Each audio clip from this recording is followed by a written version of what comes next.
I drove through a white wall, snow so thick it erased the road, the trees, the world. I kept checking the weather app, watching those little red triangles pile up. Hazardous travel, avoid roads if possible. I ignored every warning. There were more important things. I told myself that over and over.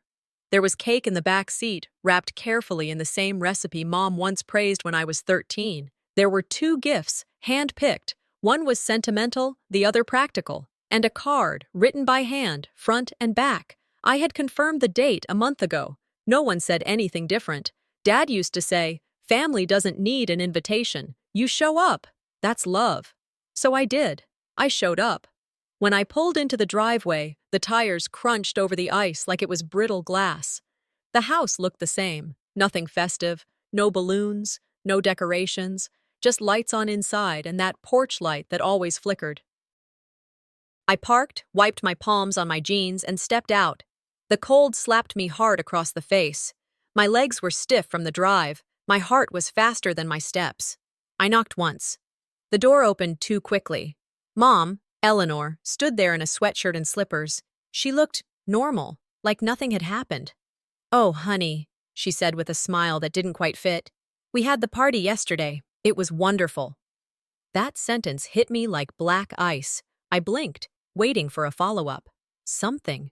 Anything. But there wasn't one. Time didn't freeze. It just kept moving without me. I looked past her shoulder. Astrid, my older sister, sat on the couch, laughing into her phone. She didn't look up. No one asked why I was there. I nodded. Just nodded. Stepped inside. The house was warm. Warmer than I remembered. I took off my boots and carried the cake into the kitchen. No one asked if I wanted tea. No one asked how the roads were. I didn't offer that I had almost skidded into a ditch just outside Superior. I stood in the kitchen and placed the cake on the counter. Mom followed, eventually. She glanced at the cake. "You shouldn't have, Hollis." That's all. I held out the gift bag. She waved toward the side table. "Just put it there. I'll open it later." I pulled the card from my coat pocket. She didn't take it from my hand, just nodded toward the bag. "You can tuck it in." I looked around the living room.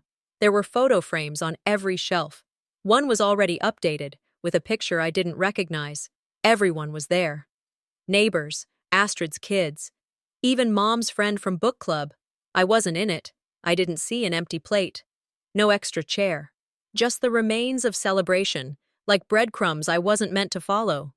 What hurts more, being forgotten or being seen as extra? They left me out easily. No apology, no explanation. And no one said, "You missed a great night," because that would have admitted I should have been there. I excused myself, said I needed the restroom. No one looked up. I closed the bathroom door and leaned against it. Looked in the mirror. My mascara had run from the snow. Or maybe tears. I couldn't tell anymore. I remembered my 8th birthday. I baked my own cake. They said it was cute. I looked at myself now, grown, tired, holding a card for people who didn't care to read it. I whispered to the mirror, "You're too old to still be begging to be included." I sat on the closed toilet lid, holding the card with both hands like it might vanish.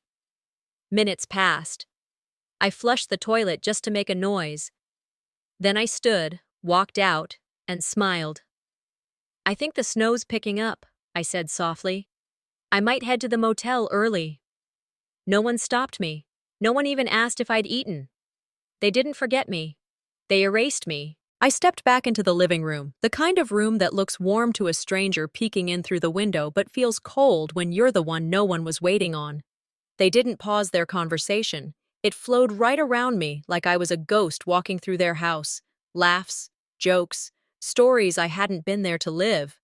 I heard my name once, barely a passing mention, and even that felt accidental. The room was full of people, full of sound, full of familiarity. But none of it belonged to me. I stood behind the couch for a few minutes, waiting for someone to notice, to say, "Hey, come sit," or just a simple, "How was the drive?" But no one did.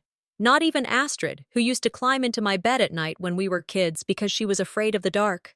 Now she didn't even look at me, so I moved toward the kitchen, quiet, unnoticed, and gently placed the cake on the counter. I cleared my throat and said, "I brought this same recipe as last year." Mom glanced at it, then back at the coffee pot. "You always bake so much, Hollis." I set the gift bag on the end table. Nobody asked what was inside. Astrid shouted from the living room, "We're already on sugar overload!" The card I'd written sat face down, still sealed. I waited for someone to turn it over, maybe open it. It never happened, and it hit me. They'd accepted the effort, but they'd rejected the person behind it. That's what stung. Not being forgotten, but being remembered just enough to ignore. Then I saw it. Astrid, walking down the stairs like she was on parade, wearing the shawl dress I had picked out for Mom. Same soft plum tone, same delicate stitching. I had it custom made, mailed it weeks ago. The tag had Mom's name written in gold. She liked it so much I let her try it, Mom said, smiling at Astrid. "Looks great on her, right?" No one looked at me. No one acknowledged what they all knew. I saw myself in the mirror by the hallway, expressionless, still. I remembered the moment I'd chosen that color. I'd remembered Mom saying, "That shade always brings out my eyes." I believed I was doing something meaningful. Turns out meaning can be reassigned. They didn't forget who gave it. They just didn't care who did. I sat next to my niece, Cassie. She was fiddling with her phone, earbuds in one ear. "Hey," I said. "How's school?" She shrugged. "Fine." She didn't know me. She looked at me sideways. "Were you in the pictures from yesterday?" I shook my head. "I wasn't here." She blinked. "Grandma said it was just like family, you know?" I smiled and nodded, said nothing. Another cut. Not sharp, but deep. They weren't just forgetting me, they were teaching their kids I didn't matter. It was after 8. The house smelled like reheated meat and wine and fading candles. I wandered into the kitchen again. The calendar was still stuck to the fridge. January 14th was circled in red. Anniversary dinner. No list of who would attend, no check marks, no mention of me. I heard Astrid in the other room laughing about the photos. "Some of the best ones yet," she said. I leaned on the fridge, looked at the sink, picked up a towel, dried my hands. I hadn't washed them, didn't need to. In the hallway mirror, I stared at myself. My voice low, calm, just for me. "You're not the missing piece. They never planned the puzzle with you in it." I grabbed my purse. No one looked up. The cake stayed in the fridge. The gift still on the table. I stepped out into the snow. It was heavier now. Not loud, just dense, soft, relentless. They didn't steal the dress. They just gave it to someone they liked more. If you'd like, I can build a story around it, from a family, workplace, or betrayal angle. Use it as a key twist or final punch in a chapter. Embed it into dialogue that reveals manipulation, hierarchy, or emotional distance. Let me know how you want to develop this line, or simply say, build from, "She's your boss," and I'll start right away. I woke up in the same clothes I'd worn the day before, still zipped to the chin in that coat I refused to hang on their hooks. The motel room was too warm, the kind of stale heat that made you sweat without moving. Light broke through the blinds like it was asking questions I wasn't ready to answer. No messages, no missed calls, no one wondered where I was. I sat on the edge of the bed for longer than I want to admit. The charger I'd left at the house gave me an excuse, but it wasn't the real reason I was going back. I kept hearing myself whisper, "Maybe daylight will change something." As if warmth came with the sun. As if they might meet me halfway without being asked. When I stepped into the house, they were all at the table, breakfast laid out, coffee poured, and plates half full. It smelled like French toast and casual indifference. Eleanor looked up. "Oh," she said, not surprised. "You came back?" I nodded and made my way to the empty seat. No one scooted over. I just stood behind it for a second before pulling it out myself. No one stopped talking. It was like I had arrived mid-episode of a show I wasn't allowed to watch growing up. They laughed, passed syrup, talked about how late they stayed up, how great the playlist was. Then, Eleanor finally turned to me. Her voice was gentle, her smile familiar. "Honey, We didn't mean to hurt you. You just tend to make things big. There it was, a scalpel dipped in sugar. I blinked. Big, I repeated under my breath, like showing up after a snowstorm, like bringing a cake and a gift, like being forgotten wasn't something to just nod off. No one corrected her, not Astrid, not even the kids. I asked if maybe I could stay one more night. There was still the guest room. Astrid jumped in. I think the kids are taking the last one, and honestly, the motel's probably quieter. Quieter. That word did something. I knew the guest room was empty. The bed was still made when I left last night, but that wasn't the point, was it? I nodded slowly, took a sip of the coffee they'd poured for everyone else. The mug was chipped, fitting. Cassie poured orange juice with that easy teenage confidence, the kind that comes from always being expected. I couldn't remember the last time I was expected anywhere. Eleanor began telling a story about last night's dinner like it was folklore. Oh, and Astrid's cake? Divine. I told the neighbors it was straight out of a magazine. She didn't mention mine, not once. Astrid chuckled. It felt so close, didn't it? Just us, just the ones who make it count. I listened. I let it settle. You were there in spirit, Eleanor added, like she was throwing me a bone. Always have been. I cleared my throat. Did anyone take pictures? Astrid looked over. Oh yeah, but you're not in any of them. She said it like she was stating the weather. I smiled without smiling. And then it hit me harder than I expected. Maybe they didn't forget me. Maybe they just liked it better without me. The chair beneath me felt smaller. There was a moment, one I haven't told anyone about, when I almost said, "This hurts." But instead, I thought of the card I made for Mom when I was 10. I used my allowance to buy glitter glue. Wrote her a poem. She patted my head and set it aside. Astrid had shown up late with a store-bought bouquet. Everyone raved about how thoughtful she was. Presentation had always beaten sincerity in this house, and I had always been the quieter one, the don't-make-it-weird kid. I'd swallowed it for decades, thinking it preserved peace. But peace wasn't what silence had earned me. It had earned me absence. I said nothing, not because I was afraid, but because I was done buying my seat at a table I never built. I stood, pushed in the chair no one offered. Thanks, I said, for the clarity. No one asked me to stay. I wasn't overreacting. I was undervalued. The charger was just an excuse. I stood in the motel room, holding the paper cup of coffee I'd bought down the block, watching steam rise like it could take some of my thoughts with it. There was no real reason to go back, but I told myself I needed to. Something about getting closure, or pretending to. So I brought Mom her favorite, half calf, extra cream, no sugar, a peace offering no one had asked for. When I opened the door to the house, no one turned around. Astrid was in the living room with her laptop, and Mom was humming something tuneless in the kitchen. It was like I'd never left. I stood there long enough to feel it settle. If they noticed so little, maybe I could disappear altogether. I drifted down the hall toward the back room. Dad used to keep everything there, papers, files, little labeled boxes for warranties and receipts. I was going to grab my charger. That was the plan. But I saw the hallway closet slightly ajar, the one with the built-in safe open.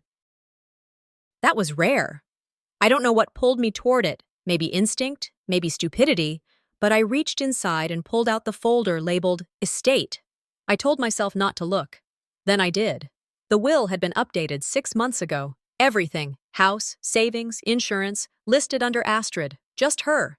There was a draft tucked behind it, handwritten. My name was there once, then crossed out, then gone. It wasn't an oversight, it was planned, quiet, simple, deliberate. I froze, pages in hand. I heard Eleanor's voice in the kitchen. Light, cheerful, talking about dinner rolls. I walked in with the folder folded beneath my arm.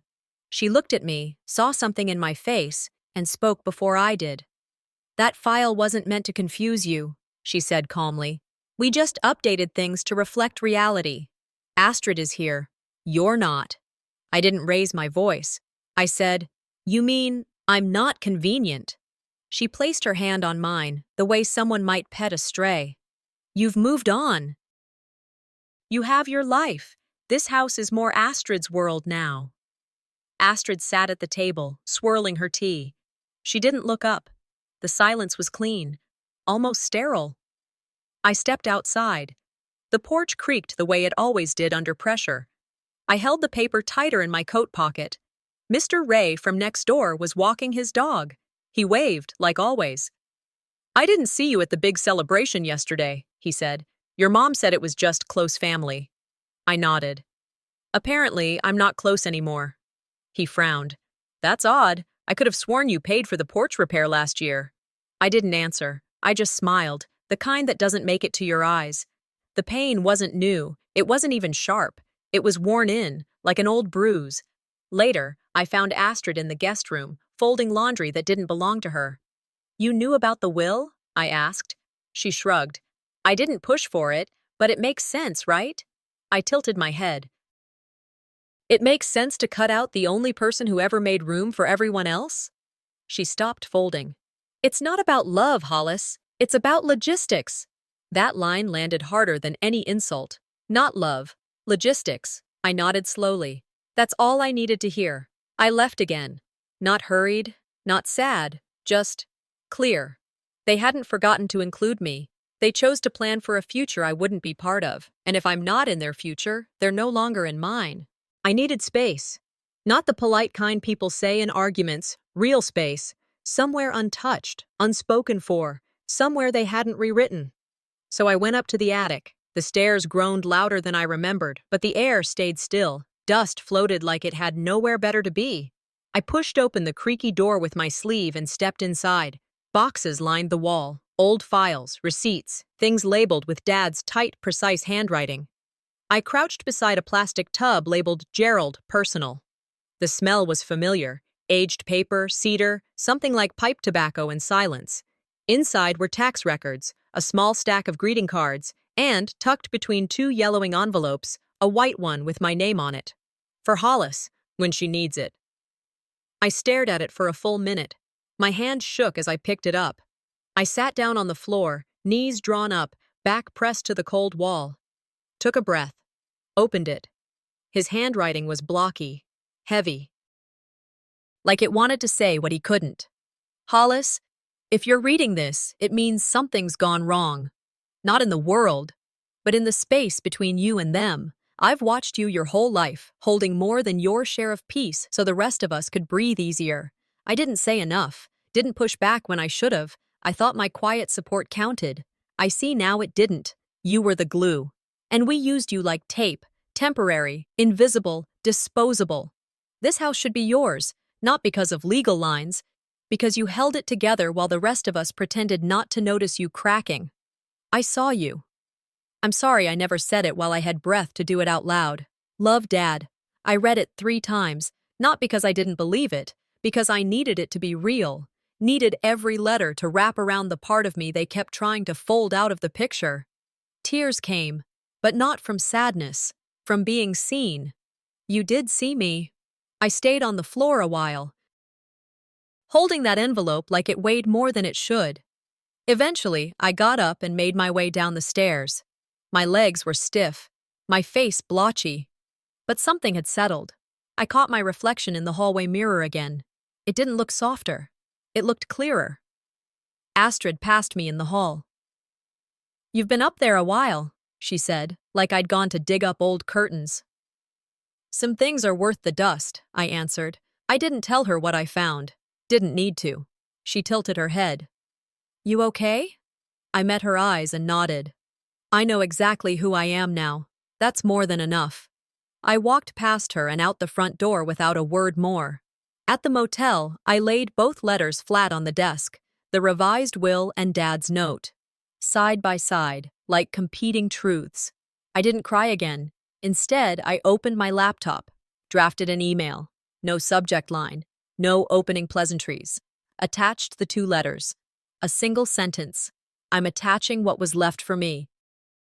You may have erased it once, but I figured I'd let it speak this time. I didn't hit send. I printed them instead, tucked them into a folder, slid it between a pair of jeans in my luggage. This wasn't about courtrooms or fairness. It was about narrative. They wrote me out. I rewrote myself back in. I closed the laptop, took a pen, wrote on the back of the envelope, "In case they forget again." Sealed it. Tomorrow, I won't ask for space, I'll take it. Eleanor was in the kitchen, swirling her tea with a slow rhythm like it meant something. Astrid had stepped out to take a call. I stood at the doorway for a moment, watching her. No reason, just waiting for something to change that wouldn't. "You know," she said, still not looking at me, "sometimes I forget you're even around." She laughed lightly after she said it. Not loud, not cruel, just comfortable, like it was nothing. I didn't respond, not with a word, not with a flinch. I just let it hang there, between the fridge hum and her clinking spoon. There it was, finally said out loud. All the forgetting, all the shrinking, named, out in the open. And she didn't even blink. She went back to sipping, unaware she'd detonated something that had been rigged for decades. My feet moved before my brain did. I walked out of the room mid-sentence. Hers, not mine. I didn't hear the rest of her sentence. Didn't care to. The point had already landed. In the hallway, I stopped for a second, thought about what I used to wish for, that maybe, one day, they'd see me without needing a reason to. Now I was standing in the wreckage of that wish, realizing it had been built on someone else's blueprints. By the time I stepped outside and reached my car, my hands had gone numb. Not from the cold, but from everything else. The drive back to the motel was short. I don't remember the streetlights or what was on the radio. I just remember sitting on the edge of the motel bed, opening my laptop, and clicking open the scanned documents I'd saved. Dad's letter, the old will. I stared at them for a minute. Then I opened a blank email. No greeting, no salutation. Just this. "I'm attaching what Dad left for me. Since you erased it once, I figured I'd let it speak this time. No threats, no passive-aggressive wrap-up. Just one more line. No response needed. Just clarity returned. I attached both files, sat with it, didn't hit send." Instead, I printed them both, folded them neatly, slipped them into an envelope. Later that night, when the neighborhood was asleep and the house had gone dark, I parked across the street, walked to the front door. No lights turned on when I knocked. I slid the envelope under the door, walked back to the car, sat in the driver's seat, waited. Nothing. Of course not. They wouldn't run after me. They'd wait for me to feel guilty for daring to remember too well. I opened the email again, deleted it. Not because I was afraid, because it had already done what it needed to do. That was the thing about silence. For years, it had been how I survived. Now, it was how I fought back. Lying in bed later, I thought of something I'd once heard. The quietest person in the room usually sees the most. I wasn't hoping to be seen anymore. I was watching, detached, aware, no longer waiting to be picked. There was peace in that. Not because I'd won, but because I was done playing. I pulled out a fresh page from my notebook. Not for them, for me. "Dear me, you don't need their approval anymore. You never did. You stayed quiet for too long because you thought it would keep them close. But silence doesn't build bridges. It just hides the distance." I signed it, folded it, tucked it next to Dad's letter. Outside, the snow had started again. I watched it fall from the window, soft, relentless, familiar. I've finally said everything I needed to, without raising my voice once. Tomorrow, they'll open the envelope and realize I never needed to speak to be heard. The light came early that morning, not in a dramatic, cinematic kind of way, just slow and steady, creeping across the motel curtain like a reminder that time doesn't care what you've been through. I opened my eyes and didn't rush to move. My body wasn't sore, but something deeper was. Not quite pain, not quite peace either, but stillness. My phone sat on the nightstand. Blank. No messages. I didn't expect any. But something about that quiet screen, it was louder now. Final. Like an empty stage after the lights go out and no one claps. I laid there for a while, tracing back through every moment. Not to relive it, but to release it. Like walking through a house you're selling. One last look before locking the door. I thought, I'm not angry anymore, but I'm not going back either. After showering and folding what little I'd unpacked, I zipped up the suitcase. No hesitation this time. I was ready. The car started on the first try. Engine steady. My hands weren't shaking anymore. I took one last drive past the house, didn't pull into the driveway, just parked across the street. Eleanor was outside, watering plants that didn't need it. Astrid's car was gone. I watched for a minute, the porch I paid for, the door they shut behind me, the windows they looked through me with. I didn't wave. Instead, I walked to the mailbox, took out the sealed envelope I'd written the night before. No return address, just my handwriting and Dad's inside. Keep rewriting history if you must. I'm keeping the truth. I dropped it in. Turned back to the car. Didn't look twice. Snow had started again by the time I hit the outskirts of town. Not heavy, just soft, gentle flakes that melted on the windshield. I remembered that first drive in. The storm, the whiteout, the fear. And I laughed. Funny how I'd feared the snow more than the people inside that house, and it turned out to be kinder. I pulled over, just for a moment. Rolled down the window and let a few flakes land on my hand. That drive wasn't for them. It never was. It was for me, to prove I could survive it all. The cafe on the corner was still open. I pulled in, not for breakfast, just a decent coffee for the road. Inside, two women sat near the window, mid-conversation. Their voices carried just enough. "That chocolate cake Astrid brought?" one of them said. "Best thing she's ever done. Swear it tasted like it came from a high-end bakery." I smiled, not out of pride, but because I no longer needed them to know. It was mine, and they'd never know. And that was okay. Let them keep the credit. I didn't bake it for applause. Back at the motel, I sat with a notebook open on the desk. Not a computer, not a typed letter, just pen and paper. Dear me, to the version of me that thought she had to earn their love. You tried. You stayed longer than you should have. You waited for a thank you that never came. You kept setting the table for people who never brought anything to share. You didn't fail. They did. But this isn't about blame. It's about truth. You didn't burn bridges. You just stopped crossing them. From now on, be what you always needed back then. Enough. I closed the notebook, tucked it between the pages of a book I never finished. As I merged onto the highway, the house faded in the rearview mirror. Not slowly, not dramatically. It just left. I didn't look back, didn't flinch. You can lose your place in someone's story and still write your own ending.